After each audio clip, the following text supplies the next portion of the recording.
Добрый день! В этом видеоуроке я хочу вам показать, как можно оформить подснежники несколькими способами. Меня зовут Наталья, вы на канале Красоту творить легко. И мы начинаем.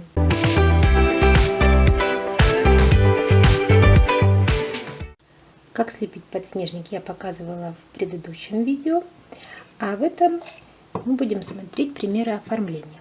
В зависимости от того, сколько у вас налеплено подснежников, я думаю, что наиболее простой способ — это, конечно же, оформить просто букетик. Здесь, смотрите, подснежники у меня полностью ножка закончена.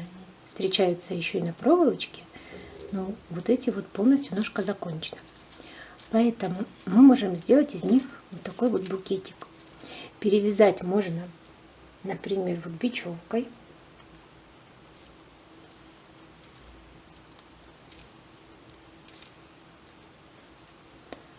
Или если вы хотите, чтобы букетик у вас был более нежный, да, можно сделать это лентой, сделать кружевом.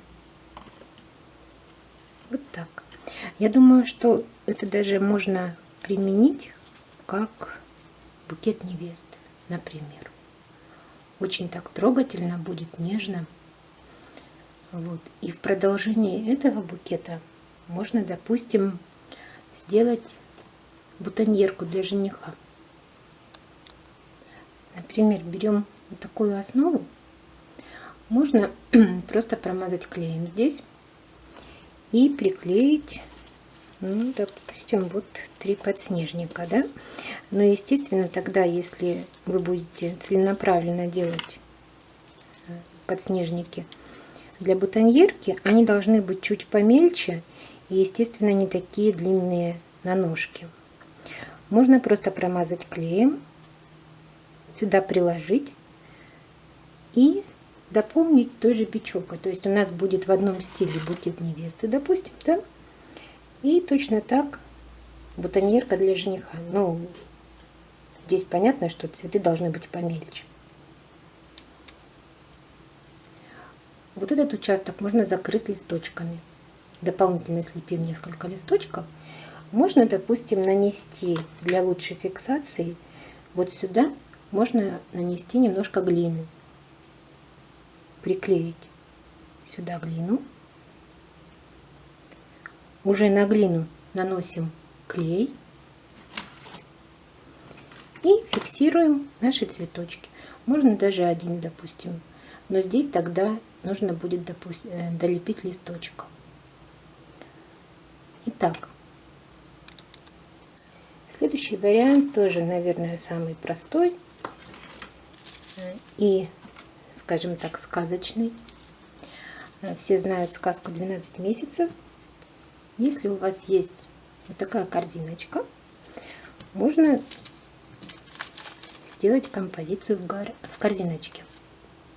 Но налепить побольше, конечно, и сделать вот такую композицию в корзинке. Это тоже при условии, что у вас закончены здесь стебелечки. Если у вас стебелечки не закончены, мы берем корзиночку.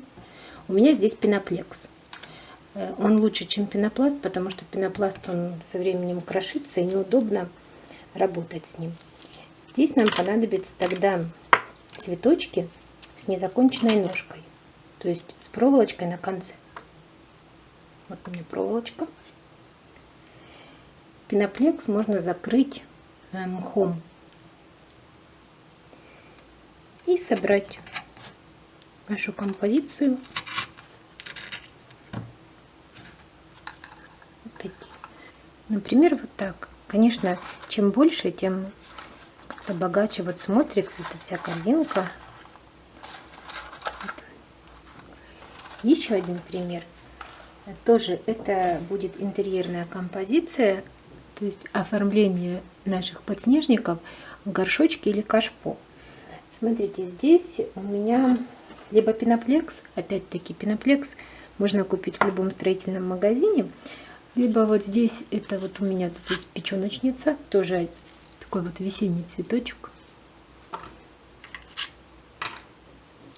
Здесь, видите, монтажная пена.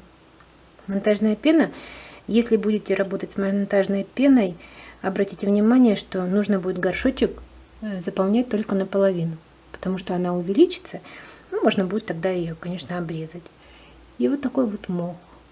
Это натуральный мох, стабилизированный, очень красиво смотрится.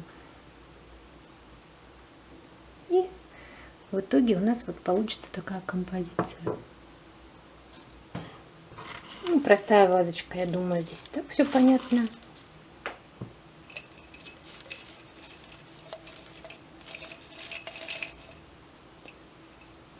Еще одна идея. Можно сделать интерьерную композицию в виде картины. У меня вот такая рамка Икеи. Здесь стекло. Но чтобы оно не бликовало, я сейчас его вынула. Это глубокая рамка 23 на 23. Сейчас вам покажу. Вот такая вставочка. И теперь мы берем кусочек пеноплекса, закрываем его мхом, фиксируем наши подснежники. Тоже здесь остается у нас проволочка, и мы ее фиксируем на пеноплекс. Дальше промазываем клеем вот здесь и фиксируем в нашей картине. Осталось сделать фон. Это вот стандартная, как она идет в рамке. Здесь можно сделать фон. Это будет выглядеть вот так. Здесь еще можно поставить стекло. Ну и, естественно, вот этот фон нужно будет сделать либо его цветным, либо, но белый точно не пойдет, потому что у нас сама рама белая. В итоге вот что у нас получается. Такая интерьерная картина. Здесь мы сделали фон. И в дальнейшем можно закрыть здесь все стеклом. Это, естественно, предотвратит еще и от попадания пыли. Примеры оформления других работ можно посмотреть в моем онлайн-магазине, ссылочка в описании. А на этом все. Не забывайте, что красоту творить легко. До новых встреч!